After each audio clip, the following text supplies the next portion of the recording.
Hi అండి, అందరూ నమస్కారం. నేను మీ వేణుగోపాల్ రెడ్డి ఫ్రమ్ జోష్ ఇన్నోవేషన్స్ ప్రైవేట్ లిమిటెడ్, జోష్ institute of foreign languages 89 career guidance సంయుక్తంగా విద్యార్థులకు అవసరమైనటువంటి వందలాది వీడియోస్ మనం చేస్తున్నాం. ఇందులో భాగంగా చాలామంది పేరెంట్స్ కాల్ చేస్తున్నారు గత 1 అవర్ నుంచి. క్యాన్సిలేషన్, ఇప్పుడు సపోజ్ మీకు ఒక కాలేజీలో సిబిఐటీలో సీట్ వచ్చింది, ఓకే, మీకు రీఎంబర్స్మెంట్ లేదు, 2 లక్షల రూపాయలు కట్టేశారు. ఎగ్జాంపుల్, కట్టినటువంటి డబ్బులు మాకు తిరిగి వస్తాయా? వస్తే దాని రూల్స్ అండ్ రెగ్యులేషన్స్ ఏంటి? ఇది మీరు అడిగేటువంటి క్వశ్చన్. కేసీఆర్ గవర్నమెంట్ ఉన్నప్పుడు ఒక డెడ్లైన్ ఇచ్చేవాళ్ళు.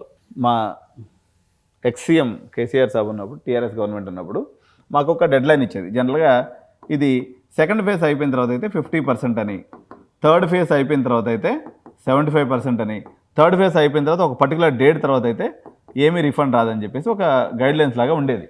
కానీ గత సంవత్సరం మా రేవంత్ అన్న ప్రభుత్వం వచ్చిన తర్వాత ఇటువంటి ఏమి లేకుండా కంఫర్టబుల్గా లాస్ట్ వరకు కూడా అందరికీ డబ్బులు రిఫండ్ అయితే ఇచ్చినారు. కాంగ్రెస్ గవర్నమెంట్ ఉదారవాదంగా ఉంటుంది కాబట్టి హ్యాపీగా మీ డబ్బులు రిఫండ్ వస్తాయి, మీరు హ్యాపీగా పే చేసుకోండి. దాంతోపాటుగా డబ్బులు పే చేసిన తర్వాత వాళ్ళు ఏదో ఒక రూల్ పెడతారు, ఆ టైంకి మీరు చూసుకోరు, ఆ పైసలు పుసిక్కిన ఎగిరిపోతాయి.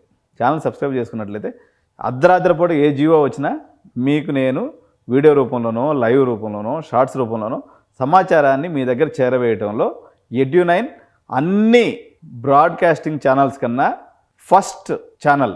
తెలుగు వాళ్ళ పర్స్పెక్టివ్లో ఏ ఇన్ఫర్మేషన్ మిస్ అవ్వకుండా మీ దాకా చేర్చడంలో ఎడ్యు9 తన వంతుగా ఎప్పుడు ప్రయత్నం చేస్తూనే ఉంటుంది. కాబట్టి ఛానల్ సబ్స్క్రైబ్ చేసుకోండి. క్యాన్సిలేషన్కి అయితే ప్రస్తుతానికి ఎటువంటి రూల్స్ చేయలేదు, హ్యాపీగా మీరు అమౌంట్ కట్టుకోవచ్చు ఉంటుంది. సార్, బి కేటగిరీ సీట్ వస్తే మేము కట్టుకున్న డబ్బులు రిటర్న్ ఇస్తారా? దానికి దీనికి సంబంధం లేదు, అది వేరే ప్రాసెస్, ఇది వేరే ప్రాసెస్. కాబట్టి ఈ గేమ్ ఎట్లయితే ఎవరైతే బి కేటగిరీ మధ్య, ఏ కేటగిరీ మధ్య తర్జన పడుతున్నారో ఎక్స్పర్ట్ గైడెన్స్లో మీరు రండి. ఇక్కడ మా టీం ఉంటుంది, హ్యాపీగా మీరు కోఆర్డినేషన్ చేసుకుని ఒక 10,000 కడితే మీకు టీమ్ కోఆర్డినేషన్ ఉంటుంది. 11వ తారీఖు తర్వాత ఏదైతే బి కేటగిరీ రిజల్ట్స్ వస్తాయో, సి కేటగిరీ రిజల్ట్స్ వస్తాయో, ఆ రోజు చాలా కన్ఫ్యూజన్ ఉంటుంది. ఈ సీటు వదిలేసుకోవాలా వద్దా, వదిలేసుకోవాలి. ఇన్ని కన్ఫ్యూజన్స్లో మీరు టెన్షన్ పడే బదులు మీరు ఒక మెంటార్ని పెట్టుకుంటే మీకు హ్యాపీగా అన్ని పనులు చేసి పెడతారు. Thank you so much. జై హింద్.